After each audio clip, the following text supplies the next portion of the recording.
Hi folks, and welcome to In the Kitchen with Pete. Today I'm here with my friends Mike and Tina Papp. They run a catering business in Welland, Ontario, Niagara, and the surrounding area. If you're looking for some good eats and you want to hire them, I'll put their number up on the screen.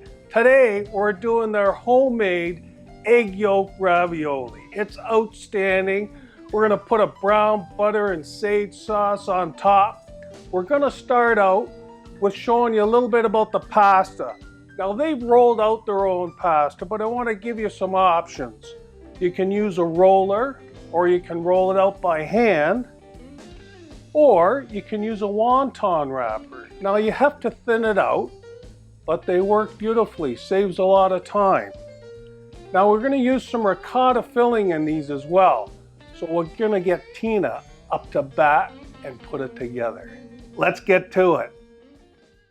If you're making your own pasta, you'll just need 2 eggs, 1 cup of flour, half a teaspoon of salt, and if it's a little too dry, just add a teaspoon of water. Whether you're making your own pasta or using a wonton wrapper, they must be rolled out paper thin. I was pleasantly surprised how well the wonton wrappers worked. Okay, so we're going to be making ravioli, and we're going to be piping the ricotta spinach mixture onto the ravioli pasta shells, and then filling them with a raw egg yolk, covering them, and then boiling them. So this is what we do. We've got your ricotta, and it's 1 cup of ricotta mixed in, and we're going to add to that 3/4 of a cup of parmesan as well. We'll get that in there. And then I've taken 6 ounces of frozen spinach, thawed it, squeezed it dry, and chopped it fine. It's just easier to pipe that way once it's chopped fine. And I'm gonna zest some lemon in there. Get the salt and pepper. And the lemon is basically to your taste. You can put as little or as much in as you like. I prefer a lot of lemon myself. And we're gonna add 1 egg to that mixture.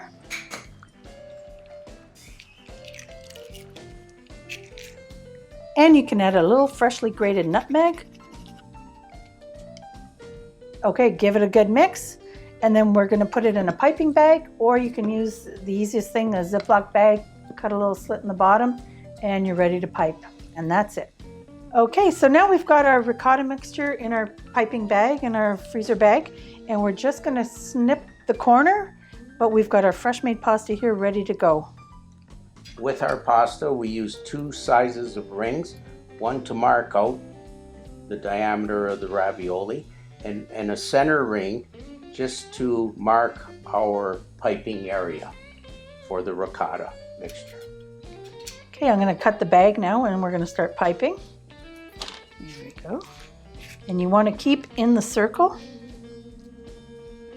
And you want to go high enough so you have so the egg sits right inside. You may have to do a little fixing here with each one to get it the proper height.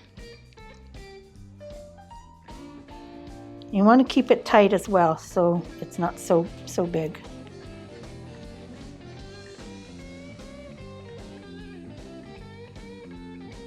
You want to make sure you have an even space, even height, so when your egg cracks in, it doesn't overflow.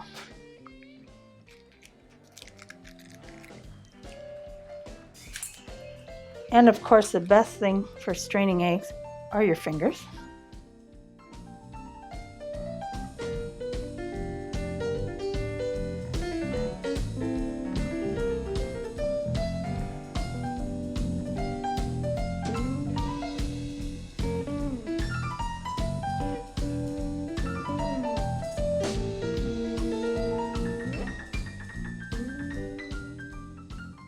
Place this on top.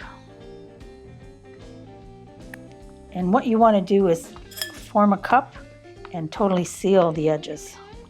Make sure you get all the air out.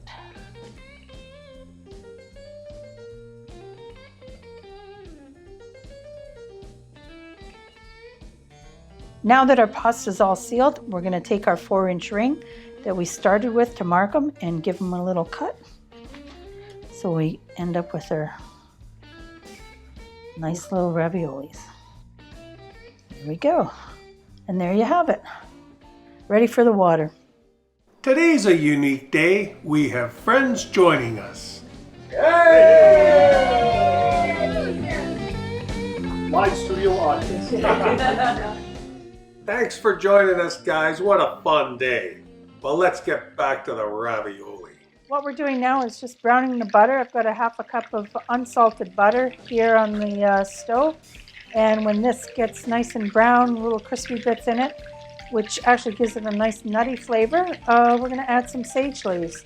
I've got 2, 3, 4 sage leaves here. It depends on how much you like, and sage can be quite strong, so it's up to you how many you want to use. I think I'll probably use the 4 today for 4 ravioli. And look at, now the butter's foaming up nicely. It's got to foam up once, come down, and then it starts getting a little brown, and see, it's slowing down the sizzling. Getting into a second foam here. See how that's already turning nice and brown. Just another minute, I'm going to take it off the heat. And in the meantime, we have our water boiling for our pasta. There we go, that looks perfect right now. So we're going to take that off the heat and add our sage leaves.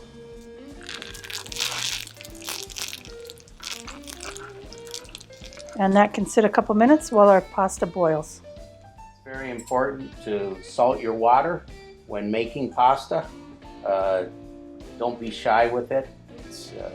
You could use up to a spoon in a shallow pot to season your pasta.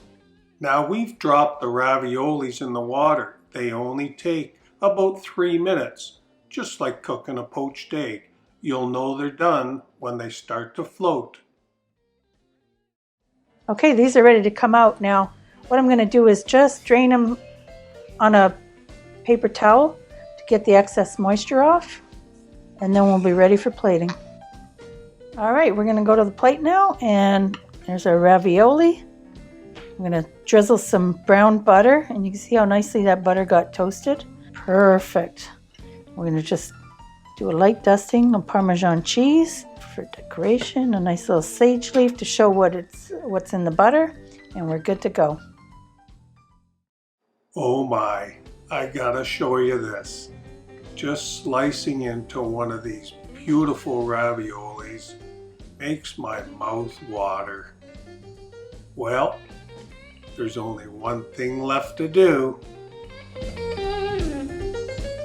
And now our favorite time, we get to try the goods. Oh my.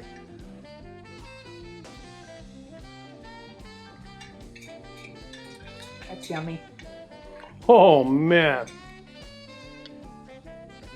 Beautiful flavor. Fresh pasta, the ricotta cheese, the brown butter, outstanding. You're gonna love it. Well, thank you, Mike and Tina, for having us out for this wonderful recipe. If you're ever looking for caterers, look them up. The phone number's right here. They got it going on. Well, thanks for coming out and watching In the Kitchen with Pete. Until next time, see ya! Living life the way I do. Sweet and easy, baby. Living life the way I do. Well, if you don't love me, baby, please don't pretend you do.